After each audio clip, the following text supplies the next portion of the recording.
नमस्कार, मी Dnyanada take off मध्ये तुमचं मनपूर्वक स्वागत.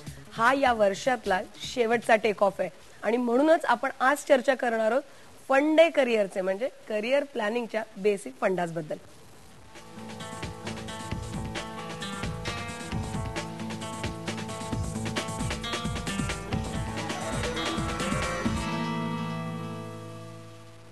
आणि आपल्या टेक ऑफच्या पहिल्या कार्यक्रमात अच्युत गोडबोले, प्रख्यात आयटी तज्ज्ञ आणि लेखक आपल्या सोबत होते.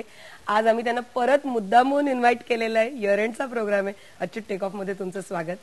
आणि आज आपण त्यांच्याबरोबर चर्चा करणार आहोत की या सगळ्या करिअर प्लॅनिंग बद्दल बोलतो, यशस्वी होण्याबद्दल आपण बोलतो, पण जो एक यशस्वी माणूस आहे त्यांच्याशी बोलून आपण जाणून घेऊया की हे करिअर प्लॅनिंग कसं करायचं आणि त्याचे काही बेसिक फंडे काय आहेत. तुम्हाला जर याबद्दल काही प्रश्न विचारायचे असेल किंवा फोन करायचा असेल तर आमचा फोन नंबर आहे 02266899204.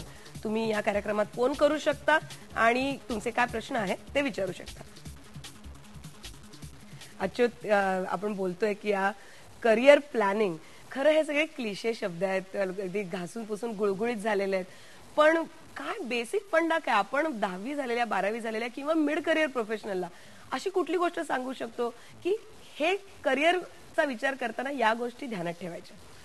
मला असं वाटतं की पहिल्यांदा म्हणजे दोन गोष्टी आहेत. एक, आपली अर्थव्यवस्था कुठे चालली आहे, त्यात कशा तऱ्हेचे जॉब्स आहेत, कशा तऱ्हेच्या आपल्याला संधी आहेत, ह्याचा विचार आपल्याला अगदी म्हणजे टाळता येणं शक्य नाहीये. पण मला वाटतं की त्याचा विचार थोडाफार झालाच पाहिजे.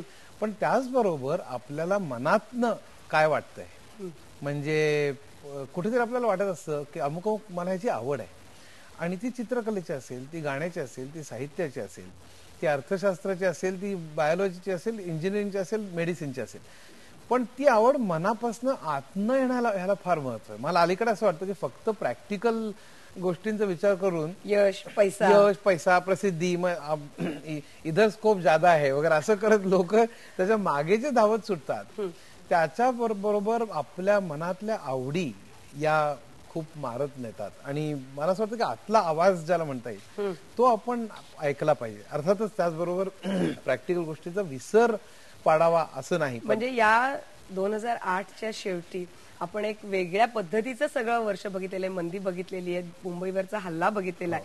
या सगळ्याच्या ह्याच्यात तरी तू गोइंग टू द बेसिक्स, तू अगदी मूळच्या की आतला आवाज ऐकणे, अगदी हा करिअरचा एक बेसिक फंड आहे असं मत आहे. असं माझं मत आहे. आणि त्याचं कारण असं की कुठल्याही क्षेत्रात आपण आतला आवाज ऐकून त्याच्यात खरोखर प्रचंड श्रम मात्र कुठल्याही क्षेत्रात करावे लागतात. मला नेहमी असं वाटतं की आपण जे स्कोप वगैरे ज्या गोष्टी म्हणतो ना, की म्हणजे त्याचा अर्थ काय की समजा मी इंजिनिअरिंग मध्ये गेलो, आयटी मध्ये गेलो, तरी मला प्रयत्न करावे लागतीलच, पण इतके प्रचंड प्रयत्न न करता सुद्धा मला साधारण जॉब मिळू शकेल असा त्याचा अर्थ असतो, त्या स्कोपचा अर्थ. व्हेरॅज मी चित्रकलेत गेलो, संगीतात गेलो, तुम्हाला परिश्रम जास्त करावे लागतील, पण मी जर का ते केले तर मात्र there is always room at the top. आणि म्हणून मला असं वाटतं की आपल्याला आवडतं काय हे बघितलं पाहिजे. अर्थातच म्हणजे याचा अर्थ असं नाही की ज्याला म्हणजे स्कोप ज्याला आहे त्याच्याकडे संपूर्ण दुर्लक्ष करावं असं नाही, पण निदान त्या गोष्टी जोपासल्या पाहिजेत असं मला वाटतं. हा अत्यंत महत्वाचा आणि तो पुन्हा रिपीट करावा थोडासा असा मुद्दा आहे की स्कोपची ही जी नटशेल मध्ये व्याख्या तू सांगितलेली, दॅट इज द थिंग की मला कमी श्रमामध्ये झटकन नोकरी मिळेल. कमी श्रम, त्यातल्या त्यात 8 तासच नोकरी करून मला इथे 5,000 मिळतात, त्याच्याऐवजी 25,000 मिळतील. हा स्कोपचा खरा अर्थ आहे. आता पण मला की हुशार मुलांनी या सगळ्या गोष्टी त्यांना जमू शकतात, अफोर्डेबल असतात, पण मी एक 60% मिळवणारा, फार फार तर माझी खूप श्रम करून मी 70-75 पर्यंत पोहोचू शकतो, त्यांनी मनातला आवाज ऐकला पाहिजे. मला असं वाटतं त्यांनी मनातला आवाज ऐकला पाहिजे. आणि त्याचं कारण असं आहे की खरोखर खूप परिश्रम जर का केले तर आपण ज्या गोष्टीवर मनापासून प्रेम करतो त्या गोष्टीत आपल्याला यश नक्कीच मिळू शकतं. मला नेहमी असं वाटतं की आपण मनापासून प्रेम झोकून जाऊन करत नाही त्या विषयावर. आपण त्या मार्कांकडे बघतो, त्या मला मार्क, नोकरी, पगार, प्रमोशन, परदेशी जायला मिळतं की नाही, अशा सगळ्या गोष्टींकडे आपण पैसा, प्रसिद्धी याच्याकडे हे लक्ष ठेवून आपण करतो. मला असं वाटतं झपाटून जाणारी जी माणसं आहेत ना ती मला नेहमीच आवडलेली आहेत. अर्थात ही गोष्ट खरी आहे. आता जो प्रश्न विचारला असतो की प्रत्येकाला म्हणजे भारतातल्या 120 कोटींना ते जमणं शक्य आहे का, रूम ॲट द टॉप, म्हणजे सगळीचकडे ती रूम ॲट द टॉप 120 कोटींना आहे का, तर मला असं वाटतं आजच्या समाज व्यवस्थेत ती नाही. हीच तर खरी खंत आहे की फक्त काही लोकांनाच त्यात फायदा मिळतोय, त्यांनाच तो स्कोप जास्त आहे असं मला वाटतं. तो सगळीकडे पसरला पाहिजे, हीच तर माझी नेहमीच हे असते. पण प्रश्न काय की तरी सुद्धा तुम्ही मनापासून जर का एखाद्या विषयावर प्रेम केलं आणि त्याच्यात झोकून दिलं तर तुम्ही नक्कीच कुठल्या तरी लेव्हलला पोहोचू शकता. म्हणजे अगदी कमर्शियल टर्म बोलायचं झालं तर अगदी सीईओ तुम्ही जरी नाही झालात तरी तुम्ही नक्कीच एका चांगल्या उच्च पदापर्यंत तरी पोहोचू शकाल. आणि हे करत असताना मला अजून एक की हे झपाटून देणे आणि झोकून देणे, मला अनुभवच विचारायचा. याचं कारण ऐकलं पाहिजे जे विद्यार्थी हा कार्यक्रम बघतायत त्यांनी, की झपाटून देऊन एखाद्या विषयावर प्रेम करणं म्हणजे काय. आणि तू आमच्या सोबत आहेस तर तू हे चांगलं सांगू शकशील तुझ्याही आयुष्यातले उदाहरण. नाही, मला असं वाटतं की झपाटून देऊन प्रेम करणं म्हणजे मला माझ्या आयुष्यात जवळपास कुठली गोष्ट अशी प्लॅन तऱ्हेने आणि पैसा प्रसिद्धी करून काही झालेली नाही. मला ज्या ज्या विषयात आवड आणि गोडी लागली आहे तर गाणं, ते गाणं ऐकत गेलो, म्हणजे वेड्यासारखंच गाणं ऐकत गेलो. वर्ष जवळपास प्रत्येक मैफिल म्हणजे मुंबई पुण्याची ऐकली, अनेक लोकांचे अनेक राग ऐकले.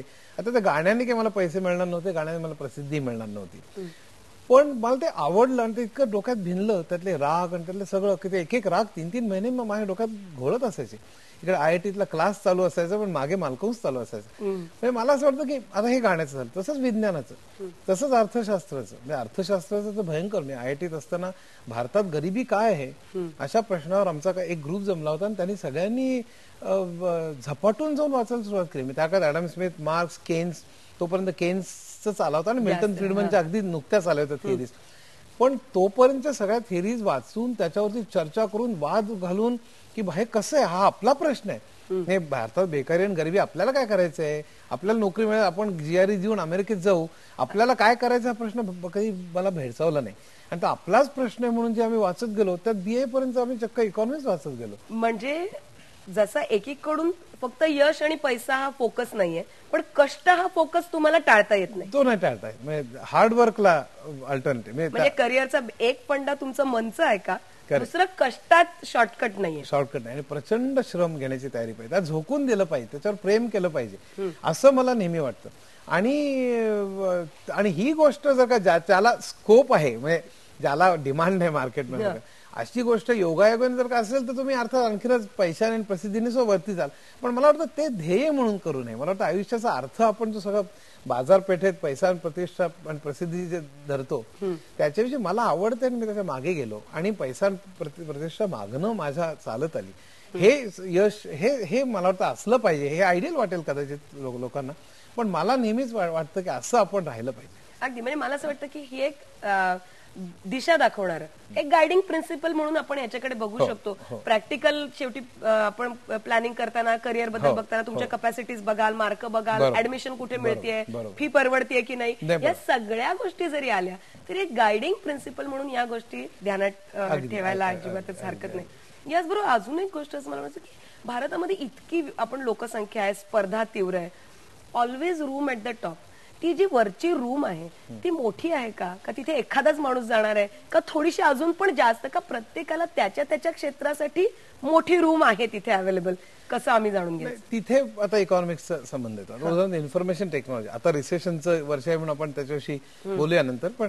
पण इन्फॉर्मेशन टेक्नॉलॉजीमध्ये चिकार स्कोप आहे जेव्हा आपण म्हणतो याचा अर्थ तिथे रूम ऍट द टॉप जास्त मोठी आहे आणि त्या रिलेटिव्हली कमी श्रमात तिथे जाता येतं असं मी स्कोपला.